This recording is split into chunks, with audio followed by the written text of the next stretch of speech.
قال أبو العتاهية: الحمد لله على تقديره وحسن ما صرف من أموره. الحمد لله بحسن صنعه، شكرا على إعطائه ومنعه. خوف من يجهل من عقابه وأطمع العامل في ثوابه. فضلنا بالعقل والتدبير وعلم ما يأتي من الأمور.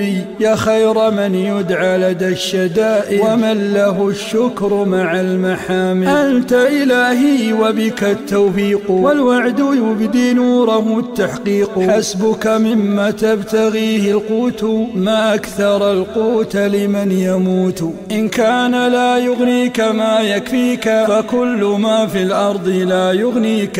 الفقر فيما جاوز الكفاف، من عرف الله رجا وخاف. إن القليل بالقليل يكثر، إن الصفاء بالقذى لا يكدر. من لم يصل فرض إذا جفاك، لتقطعن للهوى أخاك. العنز لا يسمن إلا بالعلف، لا يسمن العنز بقول ذي لطف.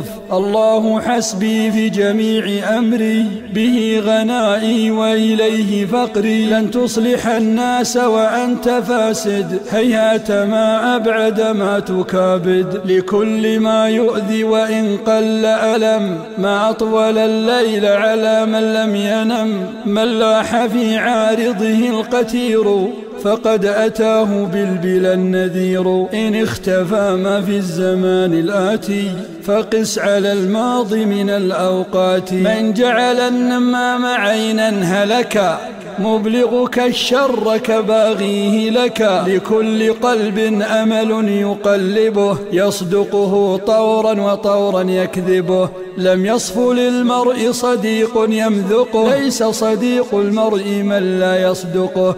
معروف من به خداج، ما طاب عذب شابه عجاج. إياك والغيبة والنميمة، فإنها منزلة ذميمة. علمت يا مجاشع بن مسعدة، أن الشباب والفراغ والجدة مفسدة للمرء أي مفسدة. يا للشباب المرح التصابي، روائح الجنة في الشباب. أستودع الله أموري كلها، إن لم يكن ربي لها فمن لها. الحمد لله كثيرا شكرا، الله أعلى وأعز أمرا. ما شاء ربي أن يكون كان، والمرء يردي نفسه أحيانا. نستوفق الله لما نحب، ما أقبح الشيخ الكبير يصبو. يا عاشق الدنيا تسل عنها، ويل على الدنيا وويل منها. ما أسرع الساعات في الأيام، وأسرع الأيام في الأعوام.